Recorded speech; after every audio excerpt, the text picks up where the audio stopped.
Everybody asking how we doing, say we good. Don't need no one to tell me how to live just like they would. It ain't their business but they in it, I don't know why. Revolved around my life after I found another.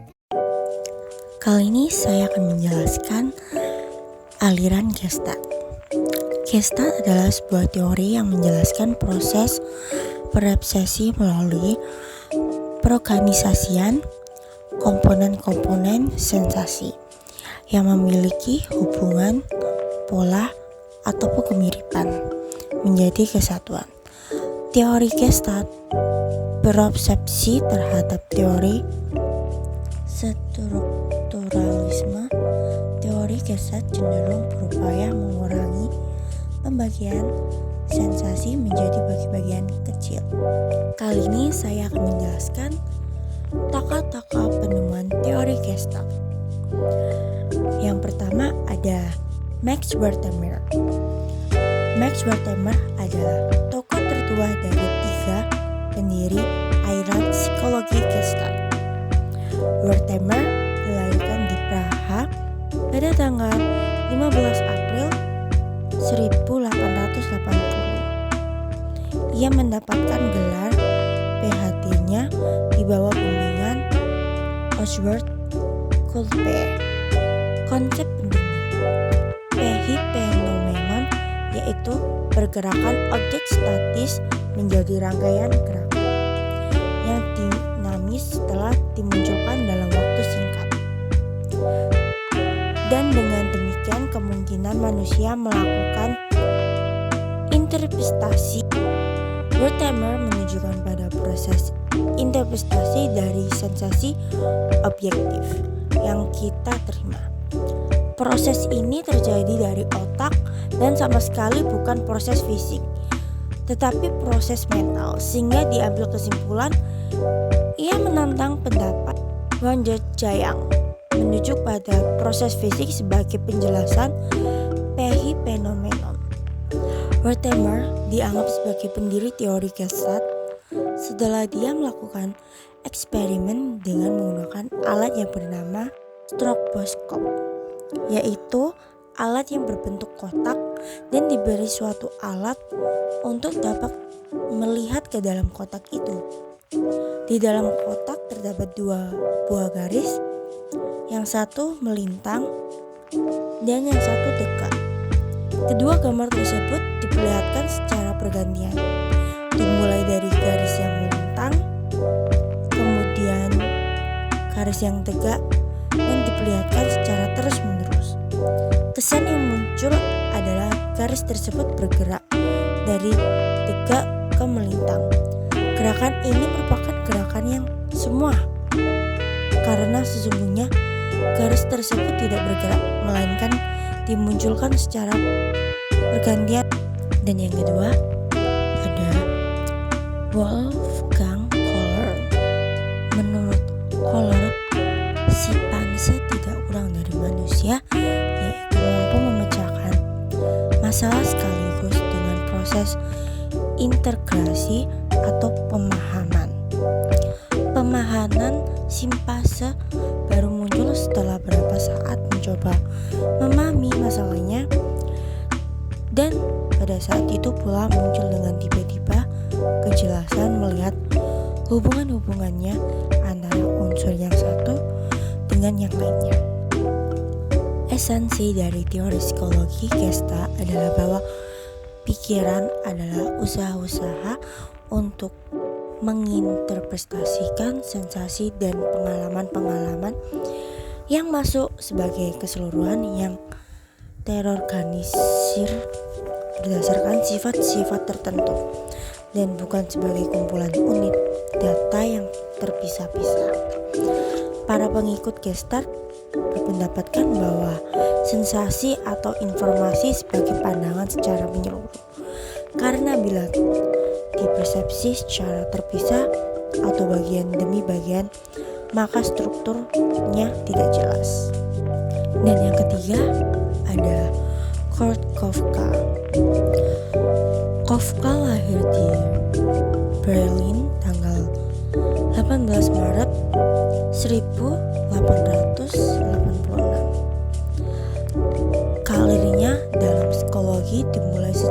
diberi gelar doktor oleh Universitas Berlin pada tahun 1908. Dahli A. Sjoekjong dalam bukunya menyatakan bahwa tulisan Kurt Kafka yang berjudul The Girl of the Mind membantu menyebarkan gerakan Gestalt ke Amerika Serikat.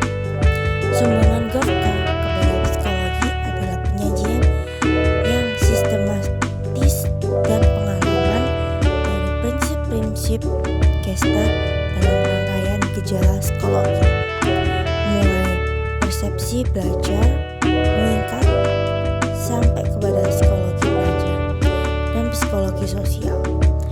Teori Kafka tentang belajar tidak didasarkan pada anggapan bahwa belajar dapat diterapkan dan prinsip-prinsip psikologi Gestalt. Dan selanjutnya ada prinsip-prinsip Gestalt. Dan di sini ada proximity, similarity, enclosure, dan closure, continue, constitution. Kali ini saya akan menjelaskan aliran behavioralisme. Yang pertama, pengertian. Pengertian psikologi behavioralisme adalah ilmu psikologi yang mempelajari tentang tingkah laku manusia. Sistem psikologi behavioralisme ini merupakan transisi dari sistem sebelumnya. Behavioralisme merupakan aliran psikologi yang dicetus di Amerika Serikat dan diperoleh oleh John B. Watson pada tahun 1878 sampai 1958. Watson menentang pendapat yang umum berlaku di saat itu bahwa dalam eksperimen-eksperimen psikologi diperolehkan introspeksi seperti dalam aliran strukturalis. Aliran behavioralisme adalah aliran psikologi yang memandang orang sebagai makhluk reaktif yang memberikan responnya terhadap lingkungannya serta pengalaman lampau dan memelihara akan membentuk perilaku mereka. Dalam aliran behavioralisme, berbagai perilaku yang terjadi sebagai akibat dari stimulus yang menghasilkan respon itu haruslah tampak dari luar dan dapat diobservasi atau diamati secara lahiran. Bahkan menurut Saleh, behavioralisme adalah aliran psikologi yang hanya mengakui tingkah laku yang nyata dapat diamati sebagai objek studinya dan menolak anggapan-anggapan psikologi lainnya yang mempelajari tingkah laku yang tidak nampak dari luar. Behavioralisme ikut dibesarkan secara tidak langsung oleh para ahli Val yang meneliti sistem kerja tubuh sebagaimana mestinya. Oleh karena itu, sebagai ahli seperti Prawanto berpendapat bahwa aliran behavioralisme adalah aliran psikologi yang beranggapan bahwa perilaku adalah tindak-tindakan dari reaksi yang dijalankan oleh urat saraf dan otot-otot berbicara. Dengan contoh, apabila kita mengatakan atau mengungkapkan sebuah gagasan, aliran behavioralisme menyatakan bahwa perilaku manusia dikelompokkan dalam dua kategori besar, yaitu yang pertama, perilaku yang terbuka yang dapat diukur secara objektif seperti ilmu berperilaku, rangkasan, kebiasaan, dan hasil belajar. Dan yang kedua, perilaku yang tertutup dipelajari melalui gerakan otot tubuh, proses berpikir, dan perasaan. Inti dari pendekatan behavioralisme ialah bahwa kehidupan manusia dipengaruhi oleh stimulus-stimulus respon, reward, dan hukuman. Dan selanjutnya saya akan menjelaskan tentang tokoh behaviorisme. Yang pertama, ada Ivan Petrovich Pavlov. Dia adalah tokoh behavioris kedua. Pavlov lahir di kota Ryazan di Rusia Tengah. Dia merupakan anak tertua dari 11 bersaudara. Ayahnya adalah pendeta desa. Pavlov melakukan 3 hal dalam warisan karirnya. Bagian pertama, pembahasan tentang fungsi saraf jantung, dan bagian kedua membahas tentang kelenjar pencernaan utama. Pavlov memenangkan hadiah Nobel pada tahun 1904 untuk penelitian yang luar biasa. Bidang penelitian ketiganya adalah studi tentang pengkondisian yang membuatnya mendapatkan posisi gemilang dalam sejarah psikologi. Seperti banyak ilmuwan, penelitian Pavlov tentang pengkondisikan ini tidak disengaja. Salah satu aspek dan penelitian ini berkaitan tentang siklus air liur saat anjing memasukkan makanan ke dalam mulutnya. Pavlov menyebutkan refleks tubuh. Pavlov juga memuji upaya Descartes untuk mengembangkan ide relatif ini 300 tahun lalu. Eksperimen Pavlov sederhana saja. Ia mengambil sepotong roti, lalu menunjukkan kepada anjingnya, lalu menunjukkan kepada anjing tersebut, sehingga dapat suatu saat anjing tersebut mulai mengeluarkan air liur. Dan yang kedua adalah Edward Lee Thorndike. Beliau adalah tokoh behavioristik yang pertama. Beliau adalah psikologi Amerika pertama yang menerima semua pendidikan di Amerika. Thorndike belajar di bawah bimbingan William James di Harvard University. Dia adalah peneliti perkembangan dalam psikologi hewan, dan dia sendiri berencana untuk melakukan penelitian pada anak-anak. Namun, hal tersebut dilarang, sehingga ia memilih ayam sebagai objek penelitiannya. Thorndike menciptakan teori pembelajarannya mekanis dan objektif, yang berfokus pada perilaku yang terlihat. Ia lebih banyak menjelaskan tentang hubungan antara stimulus dan respon. Thorndike menyebut metode eksperimental penelitian asosiasinya sebagai kognisionisme. Posisi ini merupakan pembelajaran dari filosofi komunikasi lama. Metode pembelajaran Thorndike yang didasarkan pada hubungan antara situasi dan respon. Dia percaya bahwa perilaku harus terus direduksi tahap yang paling sederhana. Stimulus respon kesatuan. Kesatuan respon stimulus adalah elemen perilaku, bukan kesadaran, dan tidak ada dasar dari perilaku kompleks yang dibangun. Thorndike mengeksplorasikan pemahaman hewan melalui laporan Romans dan Marcon. Laporan tersebut menjelaskan bagaimana kucing dan anjing membuka kait pada pintu kotak palet. Thorndike adalah alat untuk penelitian, oleh karena itu Thorndike menulis dalam penelitian ini terkait dan peniadaan. Dan yang ketiga ada John B. Watson. Beliau adalah tokoh behavioristik yang keempat.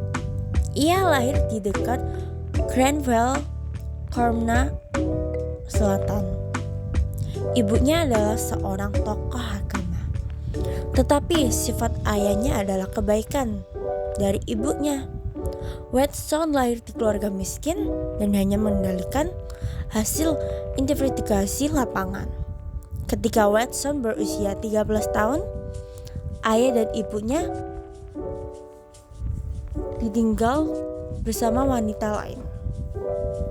Watson percaya bahwa psikologi harus membatasi dirinya untuk hanya berfokus pada sains dan penelitian yang objektif.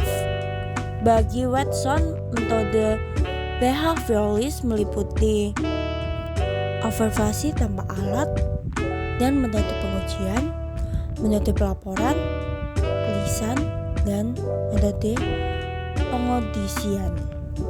Penelitian utama tentang behavioralisme adalah unsur-unsur tingkah laku, yaitu gerakan laki-laki dan seleksi kelenjar tubuh manusia.